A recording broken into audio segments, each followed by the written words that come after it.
বিরামপুরে আল হেরা যুব সংঘের আয়োজনে ইফতার ও দোয়া মাহফিল অনুষ্ঠিত। রিপোর্টার বাংলা টিভির ডেস্ক রিপোর্ট। শুক্রবার ২৮শে মার্চ দিনাজপুরের বিরামপুর পৌর শহরের কৃষ্ণচাঁদপুর মহল্লার আল হেরা যুব সংঘের আয়োজনে কৃষ্ণচাঁদপুর মহল্লার সকল মৃত ব্যক্তির রুহের মাগফিরাত কামনায় ইফতার ও দোয়া মাহফিল অনুষ্ঠিত হয়েছে।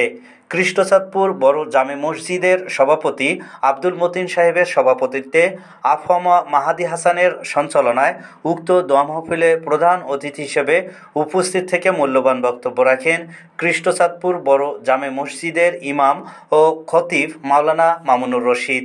বিশেষ অতিথি হিসেবে উপস্থিত থেকে মূল্যবান বক্তব্য রাখেন কৃষ্ণচাঁদপুর মহল্লার জনসেবা স্পোর্টিং ক্লাবের সহসভাপতি মুকসেদুল ইসলাম, কৃষ্ণচাঁদপুর পশ্চিমপাড়া জামে মসজিদের ইমাম ও খতিব মাওলানা শফিকুল ইসলাম, কৃষ্ণচাঁদপুর জামে মসজিদের সেক্রেটারি আরিফুল ইসলাম, সহকারী সেক্রেটারি রফিকুল ইসলাম, এছাড়াও লোকমান মোল্লা, আব্দুল করিম, আব্দুর রৌফ, সোহেল প্রমুখ।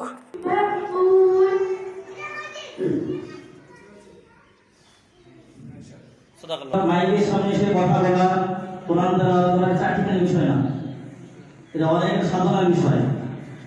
আজকে আমি কথা বলতেছি, একদিন দুদিনের ফল নাই, এটা দীর্ঘ